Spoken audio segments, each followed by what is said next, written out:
It is Teach Me Tuesday, and today we are getting a history lesson. You can learn something from a book, but you know what? It's so much better to see it in person. I had a chance to do that with a flight on a vintage Warbird. It was a great way to learn not only about the machine, but also the people behind it.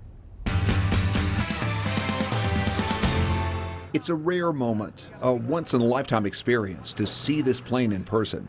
The TBM Avenger is an important piece of military history, and when it's right in front of you, it has a commanding presence.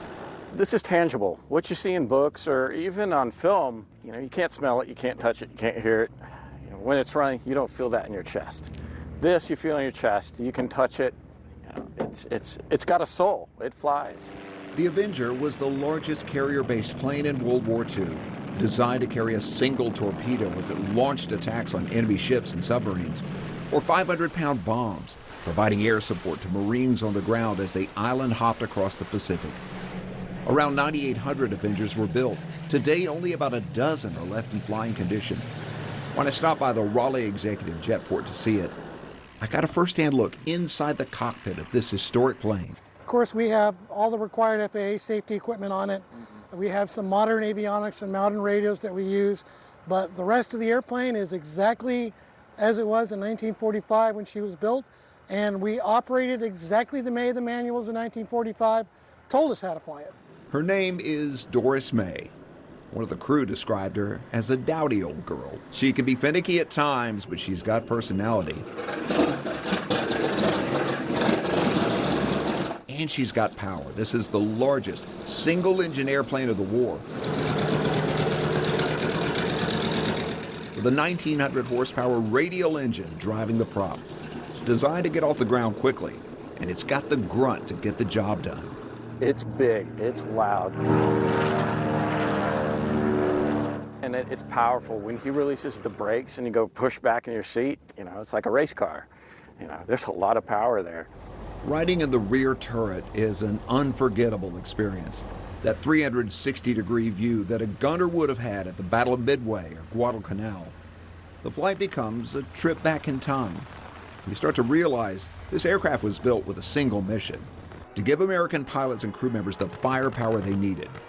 It's not designed to be cushy and comfortable. It's all business. But it's real. It's raw.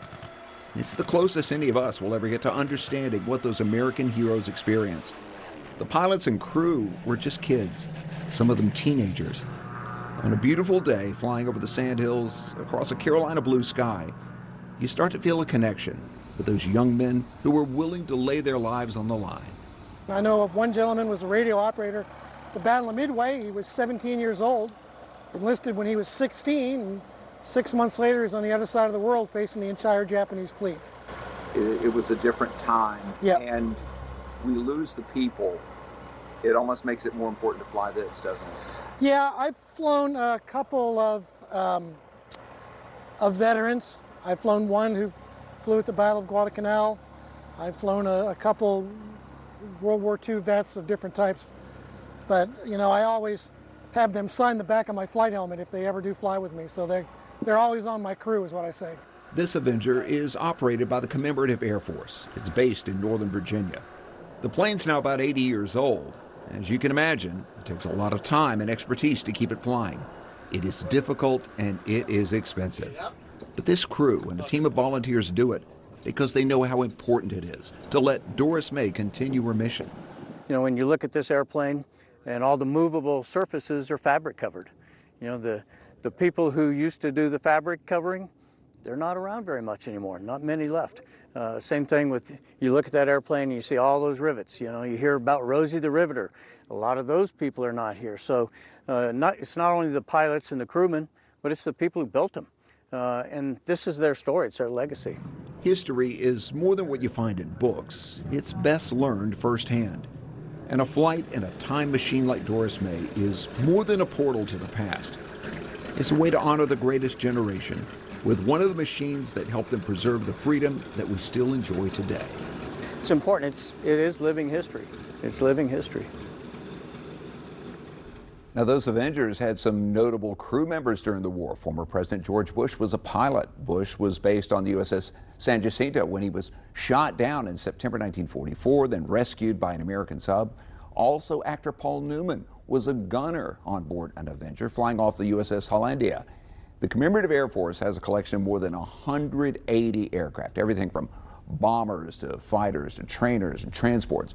Their mission is to keep as many flying as possible so others can learn about their history firsthand. They have events all across the country where people are able to purchase a ride that helps to defray the cost of keeping all those planes in the air.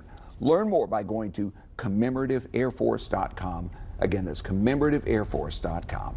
That is so cool. And you probably heard a lot of stories growing up, too. Your dad was a gunner, right? He was. And perfect day to be flying. Beautiful. It was gorgeous. But what a great, insight, a look into our nation's history. I love it. Yeah. Thanks for doing that.